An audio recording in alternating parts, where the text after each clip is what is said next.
तो यारो कैसे हो? उम्मीद है बढ़िया होगे। मैं हूँ सस्ता नर्ड और चैनल को सब्सक्राइब करके बेल आइकन को दबाना मत भूलना। अगर ऐसी और एपिसोड एक्सप्लेनेशन वीडियोस देखनी है वो भी हिंदी में, अब फटाफट बिना किसी देरी के वीडियो को शुरू कर लेते हैं। तो दोनों जूनियर जो होते हैं वो गुफा के अंदर जाने का तय करते हैं और अंदर जाकर गुफा में वो जब थोड़ा गहराई में पहुंचते हैं तब उन्हें जमीन में काफी अजीब सी चीजें दिखती हैं, जहां पर उन्हें देख के समझ में आ जाता है कि ये जो जगह है जरूर गांव वालों की पूजा और प्रथा की जगह है। इसके बाद वो गुफा में और अंदर चले जाते हैं और जैसे ही वो काफी अंदर पहुंच जाते हैं उन्हें एक बड़ी सी मूर्ति दिखती है किसी देवी की, और वहां पर जाने के बाद उनके सामने अचानक से जिनलिंग आ जाता है और वो बहुत ज्यादा घबरा जाते हैं। इसके बाद जिनलिंग जो होता है उनका मजाक उड़ा रहा होता है कि ये भी कोई उम्र है डरने की। तभी वो जिनलिंग होता है और जिस जूनियर से उसकी लड़ाई हो रही होती है वो दोनों आपस में बहस करने लगते हैं, और जो दूसरा जूनियर होता है उसकी नज़र मूर्ति की आंखों पे जाती है, जहाँ जो मूर्ति की आंखें होती हैं वो एकदम से उनकी ओर पलटती हैं और उनको ढूंढने लगती हैं। इस पर जूनियर होता है वो घबरा जाता है और बोलता है कि शायद ये जो मूर्ति है इसने अपनी नज़र हम लोग की तरफ करी है।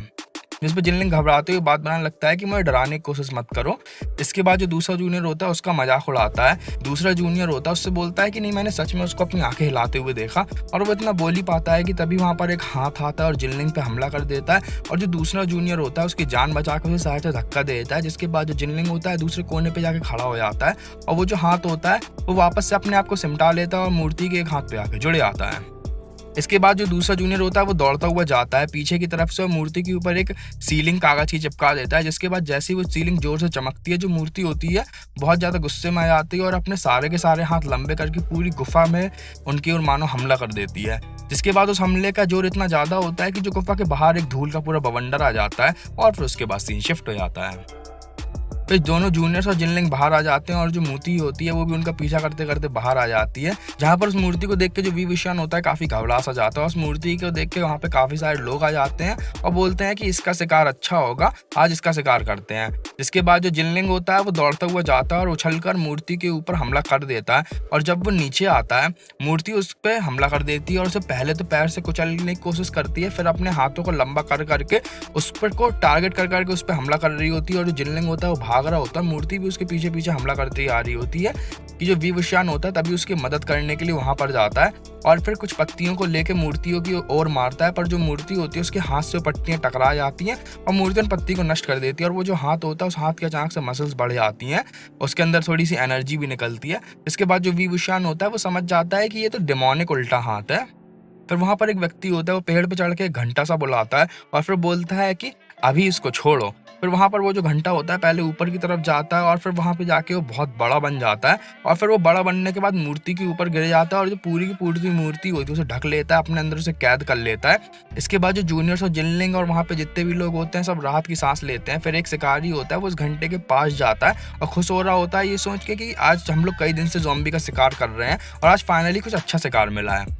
इसके बाद वो जो घंटा होता है जोर जोर से कांपने लगता है और उसमें छोटे छोटे से छेद हो जाते हैं। इसके बाद वहां पर एक बहुत बड़ा सा छेद हो जाता है और उस छेद के अंदर से एक हाथ आता है और वो जो शिकारी होता है उसको सिर के बल पकड़ के उसे उठा लेता है और फिर उसकी आत्मा और उसका जितना भी मांस होता है उसे अपने अंदर सोख लेता है। इसके बाद जो विवशान होता है विवशान ने देख के सोचता है कि इसमें से कोई भी आश्चर्य की बात नहीं है कि जो ज़ॉम्बीज़ और दूसरे डीवंस है वो माउंट टाफा की ओर आकर्षित होती है, क्योंकि यहाँ पर बहुत ज्यादा बुरी शक्ति है। और फिर वो सोचता है कि ये जो हाथ है ये भी बुरी शक्तियों पे ही पलता है। तब तक वो मूर्ति होती है उस पूरे के पूरे घंटे में वार कर करके उस घंटे को तोड़ देती है और वहां पर जितनी भी जगह होती है वहां पर आग लग जाती है, और जो जूनियर्स और जिनलिंग होते हैं दोनों एक कोने में खड़े हो जाते हैं और फिर उसके बाद सीन शिफ्ट हो जाता है। फिर जो विवशान होता है एक जूनियर से बोलता है कि अपना जो सिग्नल है उसको चलाओ और जो लान वांग जी है उसको यहाँ पे बुलाओ। इस पर जूनियर होता है बोलता है कि मैं गुमो गांव में पहले ही सारे सिग्नल इस्तेमाल कर चुका हूँ और हमारे पास कोई भी सिग्नल नहीं बचे हैं, वो खत्म हो गए हैं। और फिर इतना एक बोली पाता है कि एक तीर होता है वो जोर से आता है और जाके उस मूर्ति के आंख के पास टकराया आता है और वहां पे हल्का सा मूर्ति को चटका देता है, उसे चोट कर देता है। फिर हम लोग को उस तीर को चलाने वाला दिखाया जाता है, जहां पर जिनलिंग होता है वही उस तीर को चला रहा होता है। वो बहुत ज्यादा जोश में होता है और दौड़ता हुआ आता है और एक साथ 3 तीर उसकी ओर चला देता है और उछल के वहां पर एक पेड़ होता है उस पर चढ़ जाता है। इसके बाद जो मूर्ति होती है उन तीनों के तीनों तीरों को एक साथ अपने डेमोनिक हाथ से रोक लेती है, उसे कुछ भी खरोच तक नहीं आती है। इसके बाद जो विभूषण होता है उसे आश्चर्य से देख रहा होता है और सोच रहा होता है कि लड़का आखिर करना क्या चाह रहा है, ये आज मर के ही मानेगा। इसके बाद विभूषण जल्दी में एक बांस की शाखा को तोड़ता है और फिर उसके बाद हम लोग को जिनलिंग दिखाया जाता है, जहाँ पर जिनलिंग होता है वो पेड़ पे चढ़ा हुआ होता है, तीर को ताने होता है और मूर्ति की ओर निशान लगाने की जगह ढूंढ रहा होता है कि तभी उसे जहाँ पर उसे जियांग चांग की बात याद आती है कि जियांग चांग ने उससे थोड़ी देर पहले ही बोला होता है कि अगर तुमने आज मुझे कोई अच्छा शिकार नहीं ला के दिया तो तुम मुझे अपनी दोबारा शकल मत दिखाना, मेरे पास वापस मत आना।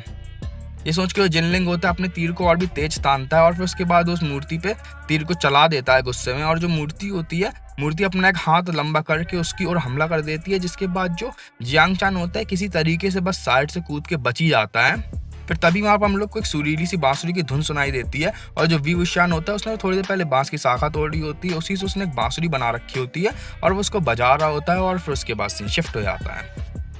फिर अगले सीन में हम लोग को दोनों जूनियर्स दिखाए जाते हैं जो कि भड़क रहे होते हैं उस पर, क्योंकि वो इतने पूरे खतरनाक और उथल पुथल के माहौल के बीच में अपना मजे ले रहा है बांसुरी बजा के। उनको तो ऐसे ही लग रहा होता है। फिर तभी वहाँ पर नीचे जमीन एकदम से टूटने लगती है और वो टूटते टूटते मानो कोई नीचे जमीन के अंदर तेजी से दौड़ता हुआ आ रहा होता है और फिर वो जमीन चटकती चटकती से जूनियर्स की तरफ से जाती है और मूर्ति के पास जाती है और फिर जमीन में से जंजीरें निकलती हैं जहाँ पर वो मूर्ति के हाथों के ऊपर बंध जाती हैं, उनको फंसा लेती हैं। और फिर वहाँ पर कोई शख्स बाहर निकलता है और फिर वो जैसे ही बाहर निकलता है अपनी जंजीरों को कस के नीचे की तरफ तान देता है, एक झटका देता है नीचे की तरफ तान के। तभी जो मूर्ति होती है उसके दोनों के दोनों हाथ टूट जाते हैं और नीचे गिर जाते हैं। फिर हमें वो शख्स दिखाया जाता है और वो एक भूत होता है और वो बहुत ज्यादा गुस्से में होता है।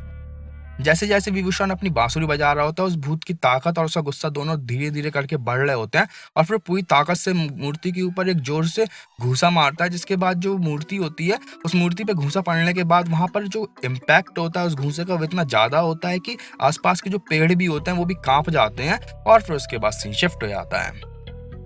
फिर जो वी वुशियान होता है उस भूत को देख के काफी घबरा सा जाता है और अपनी बांसुरी को बजाना बंद कर देता है। इधर जो मूर्ति के गिरने की वजह से वहां पर एक बादल का धुआं सा बन जाता है, पूरा उस मूर्ति को घेर लेता है और भूत के सामने बस धुआं ही धुआं होता है धूल का।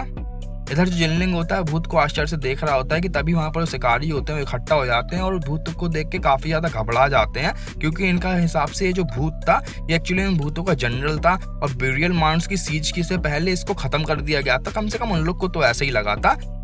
ये बात सुन के जो जिनलिंग होता है वो और भी ज्यादा भड़क जाता है, अपनी तलवार निकालता है और फिर वो जैसे ही अपनी तलवार निकालता है उस धूल के बवंडर में से एक बड़ा सा हाथ आता है और जाके जिनलिंग को गले से पकड़ लेता है और पेड़ पे टांग देता है। इसके बाद जो वी वुशियान होता है ये देख के घबरा जाता है और फिर जल्दी जल्दी बांसुरी दोबारा से बजाना शुरू कर देता है, इस बार और भी ज्यादा तेजी से। इसके बाद जो वो भूत होता है उसको गुस्सा आता है और वो सीधा उस डेमोनिक हाथ को काट देता है और मूर्ति से अलग कर देता है। इसके बाद जो डेमोनिक हाथ होता है वो अलग होने के बाद भागकर छुपने की कोशिश करने लगता है कि जब भी बांसुरी के इशारे पे जो भूतों का जनरल होता है वो उछलकर ऊपर से आता है और पूरी ताकत से उस हाथ के ऊपर कूद जाता है और उसे पकड़ लेता है।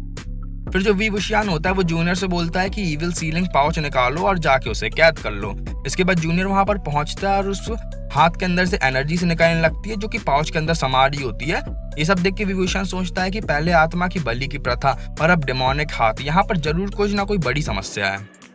तभी वहां पर जितने भी शिकारी होते हैं वो आ जाते हैं और बोलते हैं कि भूतों के जनरल को पकड़ते हैं, अगर हम लोगों ने इसको पकड़ लिया तो हम लोग फेमस हो जाएंगे। वैसे भी यहाँ पे येलिंग का लड़का विभूषण कहाँ है जो इससे हम लोगों को डर लगे।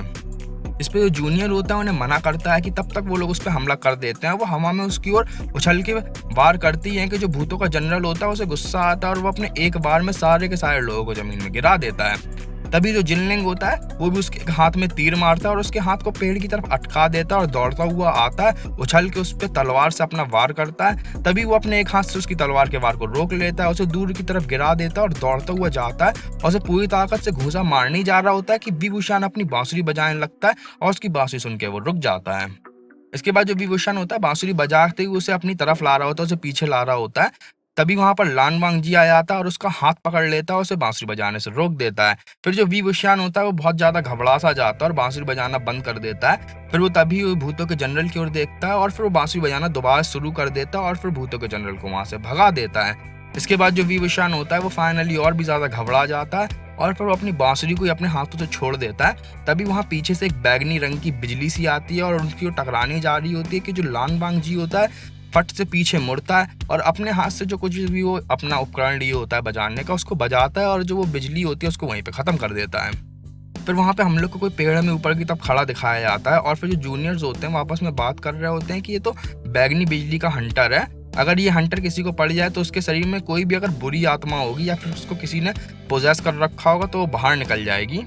फिर जो दूसरा जूनियर होता है वो बोलता है कहीं ऐसा तो नहीं है कि जियांग चैंग को ऐसा लगता हो कि जो मोजोंग ये के शरीर में किसी बुरी आत्मा का कब्जा है। तभी हम लोग को पेड़ के ऊपर का शख्स दिखाया जाता है और वो कोई और नहीं जियांग चैंग होता है और वो बोलता है कि वी वुशियान तुम लौट आए और फिर हल्का खुश होता है और फिर उसके बाद सीन शिफ्ट हो जाता है।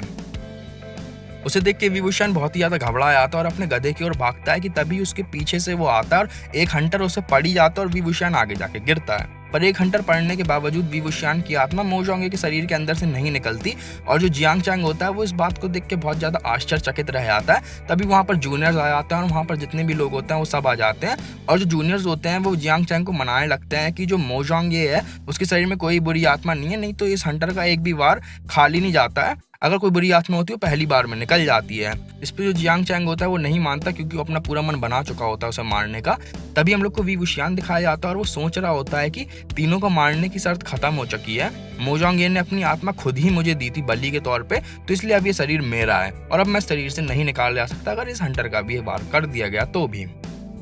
तो जो जिनलिंग होता है वो भी जियांग चैंग को बताता है कि मोजोंगे बस एक पागल है जो कि लानलिंग जगह पे रहता है और इसे जो कोई सी भी चीज अच्छी लगती है बस जाके उससे चिपक जाता है। इस पे जियांग चैंग होता है फिर भी नहीं मानता और अपने साथियों को उससे पकड़ने के लिए बोलता है, इस बात की एक्सक्यूज देते हुए कि ये डेमोनिक कल्टीवेटर है तो इसलिए इसको मरना होगा। और जो विभूषण होता है पागलपन की एक्टिंग करते हुए घबरा के जाता है और लानवांग जी के पीछे छुप जाता है। इस पे जो लानवांग जी होता है बोलता है कि माना ये एक डेमोनिक कल्टीवेटर है पर इसके इरादे नेक हैं। फिर जूनियर्स जियांग चैंग को बताते हैं कि इसने अभी हमारी और जिनलिंग की जान कई बार बचाई थी।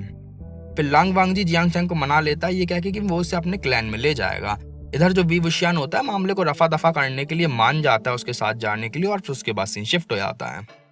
तो हम लोग को एक बहुत खूबसूरत सी जगह दिखाई जाती है जहाँ पर एक बहुत लंबी सी सीढ़ियाँ होती हैं जो कि अंदर की तरफ जा रही होती हैं।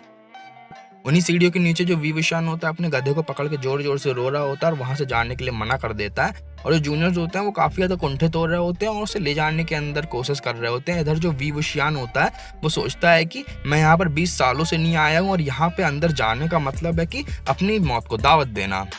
फिर वो गधा पकड़ के और जोर जोर से रोने लगता है। तभी जो लानवांग जी होता है जूनियर से बोलता है कि उसे अकेला छोड़ दो, जब उसका मन होगा वो खुद ही आ जाएगा। तभी जो विभूषण होता है मौके का फायदा उठा के अपने गधे पे बैठ के वहां से भागने की कोशिश करने लगता है और जो गधा होता है वो लानवांग जी की ओर दौड़ने लगता है क्योंकि जो लानवांग जी होता है अपने हाथ में एक सेब लिए होता है और फिर उस सेब को ऊपर की तरफ उछालता है और फिर उसके बाद सीन शिफ्ट हो जाता है।